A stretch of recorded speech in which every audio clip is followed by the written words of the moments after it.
आज गुड़गांव में क्या चल रहा है, how is the market right now, and जो अभी करंट लॉन्चेस आ रहे हैं तो किस प्राइसिंग के आसपास आ रहे हैं, एंड ये कहाँ तक जाने की अभी संभावना है? सी अभी जो करंट लॉन्चेस आ रहे हैं मेजॉरिटी, मैं नहीं कहूँगा सारे, बट जो मेजॉरिटी आ रहे हैं that are again focus to luxury segment. Okay, ठीक है।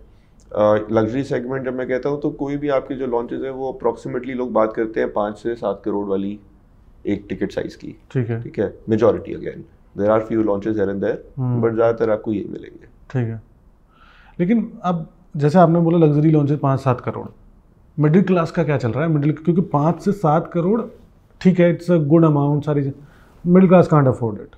Yes, we need to focus on inclusivity. तो बिल्डर्स फोकस कर रहे हैं इस पे? वो एक्सक्लूसिविटी पे है इस टाइम। अच्छा, वो देख रहे हैं प्रीमियम सेगमेंट, सारे नहीं कर रहे, but yes there are some developers who are focusing on affordable housing and smaller ticket sizes. But जो मेजॉरिटी है, जो अगर आप मेन जो एरियाज हैं, golf course road, golf course extension road, southern periphery road, यहाँ पर जो भी लॉन्चेस हैं वो 5 CR के टिकट साइज के आसपास है। पुरानी प्रॉपर्टीज में जाओगे यू विल फाइंड समथिंग, उसमें आपको मिल जाएंगी चीपर प्रॉपर्टीज, बट अभी का जो फोकस है सबका वो इसी टिकट साइज के ऊपर है। Although I would really be happy कि अगर कोई 1.5 करोड़ से लेके 3 करोड़ इस रेंज में लॉन्चेस हो, it will be more beneficial for the middle class, it will be more inclusive, and I think ज़्यादातर लोगों की जो बजट रेंज होती है वो ये होती है। बट अगर लॉन्चेस ही इसके ऊपर आएंगे then it might be a situation where the major roads of Gurgaon like golf course and golf course extension might be unaffordable for the middle class.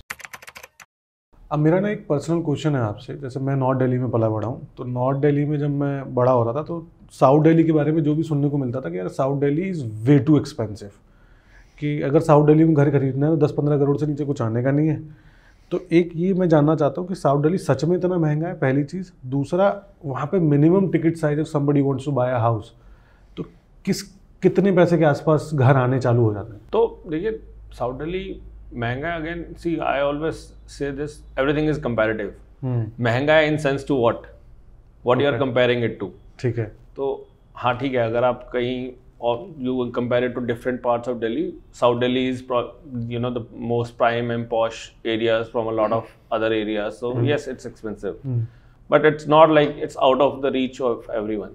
So the numbers that you're talking about, yes, if you're looking to buy an independent house, then you might consider something upwards of 10-11 CR to have a house which now you also owns the land. So yes, you are looking at that number, but as the most people are living in floors these days, so if you are looking for, let's say, a 1,400-1,500 square feet of floor which gives you a good 3-bedroom house, so you can start getting it anywhere upwards of 2.5 CR, and then obviously it keeps going on depending how much you are looking into. So 2.5 CR, I'm telling you something which is on a 150 square yard area, will give you about 11-1200 square feet of space. ठीक। और ये किस area के आसपास, मतलब south Delhi में, मतलब around GK, green park, in those areas you can still get houses in that range. अच्छा, not it's completely unaffordable, still not. Oh okay. नहीं, क्योंकि मैंने भाई जितना भी सुना, मतलब I don't work in Delhi, but मैंने जितना भी सुना था पहले, अभी तो obviously I don't know the market, but पहले 8 करोड़ 10 करोड़ नॉर्मली इससे नीचे नहीं आता, बट जैसे आप बता रहे हो तो इतना तो मतलब नॉर्मली नोएडा में भी है, 2-2.5 करोड़ नोएडा में है। In fact if you compare in today's time, north Delhi, east Delhi is kind of almost, if not the same, is pretty close to South Delhi pricing. So people are getting affluent in all areas, and when you experience that affluence, you want to buy a house or different assets that you want to add to your portfolio.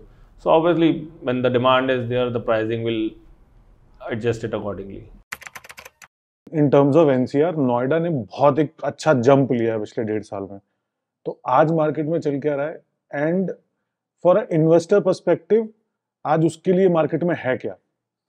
C, market में एक बहुत बड़ा transition आया है, and that was जो कि second wave के बाद, जो कोविड की सेकेंड वेव गई है, उसका मार्केट ने एक सडन जंप लिया है, मार्केट में करेक्शन आई है। अब वो करेक्शन आई है तो जितने ही पुराने इन्वेस्टर्स है सबको बेनिफिट मिला है, राइट। एंड सिंस एयरपोर्ट का काम चल रहा है, एयरपोर्ट का अप्रूवल आ गए, जो कि मैं अपनी बात करता हूँ, मैं पिछले 13 साल से हम ये पूछते थे कि एयरपोर्ट आएगा, एयरपोर्ट वही जो आएगा। आपने भी बोला, हाँ, हाँ, और आज वो एयरपोर्ट आ रहा है, आ चुका है, कंस्ट्रक्शन आने वाला, बिल्कुल रेडी हाँ, स्टेज पे हाँ। खड़ा है एयरपोर्ट। तो वो एक मार्केट में बहुत बड़ा ट्रांजिशन आया है, और उसकी वजह से आप ये कहूँगा कि उसकी वजह से रेट्स बढ़े, यस वो एक बहुत बड़ा फैक्टर है, बट यस मार्केट में करेक्शन भी बहुत अनड्यू थी नोएडा मार्केट के अंदर ना, क्योंकि जब से वो जेपी का क्रैश हुआ, जेपी जब डाउन हुआ तो रेट स्टैग्नेंट हो गए थे। ओके, जैसे गुड़गांव में हर साल ईयर ऑन ईयर ग्रोथ आ रही है, वो ग्रोथ रुक गई थी मार्केट के अंदर। तो वो एक आज एक सडन फॉर्म में आ गई, बट अगर आप देखोगे पिछले 8-9 साल की जर्नी, तो अगर वो ईयर ऑन ग्रोथ आती तो इतनी ग्रोथ आती, तो उसमें ऐसा कुछ चेंज नहीं हुआ, बट यस वो एक दिख रहा है सडनली की मार्केट एकदम चेंज हो गई है, but which is very good for investors कि लोगों को रिटर्न्स मिले हैं, जो रुकी हुई इन्वेंट्री थी सब ट्रेड ऑफ हो गई। बीच में ऐसे बहुत सारी थी कि लोग कहते फ्लैट्स नहीं बिकते या फ्लैट्स की अनसोल्ड इन्वेंट्री बढ़ी है, आज की डेट में सब बिक गया, मार्केट में ऐसा बूम आया। ठीक है, इसी से रिलेटेड में एक सवाल है कि अब क्योंकि बूम आ गया, सारी चीजें हो गई, ठीक है, एयरपोर्ट की वजह से वो बूम आ गया, बट अगर थोड़ा सा पीछे जाते हैं जी 10 साल 12 साल पहले, जिन लोगों ने उस टाइम पे खरीदना चालू किया, बेसिकली जब नोएडा मार्केट ग्रो हो रही थी, ठीक है, बहुत लोगों ने पैसा डाला, जैसे आपने जेपी के क्रैश की बात की, there were other builders also सब में, बट बहुत सारे प्रोजेक्ट बने ही नहीं। जी ठीक है, जेपी के तो नहीं बने, बट और भी बहुत सारे बिल्डर्स थे जिन्होंने हाथ धोए अपने बहती हुई गंगा में, जी बट वो कुछ हुआ नहीं। जी तो जो इन्वेस्टर जिसने 10 साल पहले खरीदा, 12 साल पहले खरीदा, उसका पैसा तो डूब गया। जी आज उसके लिए मार्केट में क्या हो रहा है कि जो वो थोड़ा सा शांत हो सकता है कि यार चलो ठीक है कुछ बढ़िया हो रहा है, प्लस अब क्योंकि एक बंदे के यहाँ पे ना किसी ने खरीदा, फॉर एग्जांपल मेरे पापा ने खरीदा, ठीक है, और उनको वो चीज मिली ही नहीं, ठीक है, तो मैं भी नेगेटिव हो गया, हाँ। मेरे मामा भी नेगेटिव हो गए, मेरे चाचा भी नेगेटिव हो गए। उन लोगों के लिए क्या है? सबसे पहला इम्प्लीमेंटेशन हुआ रेरा का, ओके, जो कि 2016 में इम्प्लीमेंटेशन हुआ रेरा का, which was a biggest revolution in real estate industry. लोग कहते हैं मार्केट क्रैश हो गई इसके बाद भी, पर नहीं, एक रेगुलेशन, एक रेगुलेटरी बॉडी बीच में इन्वॉल्व हो गई, जो कि उसके आने से चीजें हाँ, बहुत सही हो गई। अथॉरिटी, बिल्डर और बायर, इन तीनों को वो मॉनिटर कर रही है। आज की डेट में रेरा आने से क्या हुआ कि रेरा आने के बाद जो भी प्रोजेक्ट है, अब आपको पहले प्रोजेक्ट की जमीन की रजिस्ट्री देनी है, और बिल्डर को बेसिकली, बिल्डर को, हाँ, जो कि पहले ऐसी रिक्वायरमेंट नहीं थी प्रोजेक्ट लॉन्च करने से पहले। You need to have a RERA license, RERA number चाहिए। अब रेरा नंबर कब मिलेगा? जब जमीन की आपके पास रजिस्ट्री होगी, and all the necessary approvals to start the construction, to launch the projects, चाहे वो फायर एनओसी है, चाहे कंसेंट टू कंस्ट्रक्शन है, चाहे आपका फंड फ्लो है, वो सारे अप्रूवल्स आपको एज अ रेरा को सबमिट करने हैं, एंड रेरा उसको इवैल्यूएट करेगा। रेरा इवैल्यूएट करेगा, then they will give you a RERA number, and before RERA you can't bank the cheques. जो आप मार्केट चेक लोग पिक करते हैं, पर you can't bank it legally, that is not allowed. तो उससे क्या हो गया कि आपका पैसा सेफ हो गया।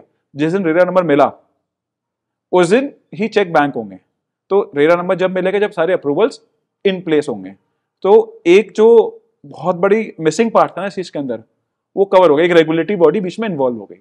फिर उसके बाद रेरा ने एक बड़ा अच्छा स्टेप लिया, जो कि एस्क्रो अकाउंट्स का स्टेप था, जिसमें कि 70% of the amount is blocked, and आप जो भी कंस्ट्रक्शन करनी है, या जो भी आपको काम करना है, या जो भी फीस देनी है, मार्केटिंग फीस देनी है, मार्केटिंग एक्सपेंस कर रहे हैं, या जो अपने एक्सपेंस है, वो आपको 30% से यूज करना है। 70% विल बी रिलीज जब नेक्स्ट माइलस्टोन की डिमांड आएगी। पुराने वाला 30%, 70% रिलीज होगा, और नया वाला 70% ब्लॉक होगा अगले। तो पैसा हमेशा ब्लॉक्ड है, एक certain amount, which increase the safety of the client. Obviously पैसा ब्लॉक्ड है, पैसा अकाउंट्स में, और देन इट्स, और आपको पैसा विड्रॉ भी करना है 30% भी। सो आपको सारे ना वो CA सर्टिफिकेट्स देने हैं, आर्किटेक्चरल सर्टिफिकेट्स देने हैं, ये सारे सर्टिफिकेट्स आपको सबमिट करने हैं कि पैसा क्यों विड्रॉ हो रहा था। पैसे की सारी मॉनिटरिंग आ गई।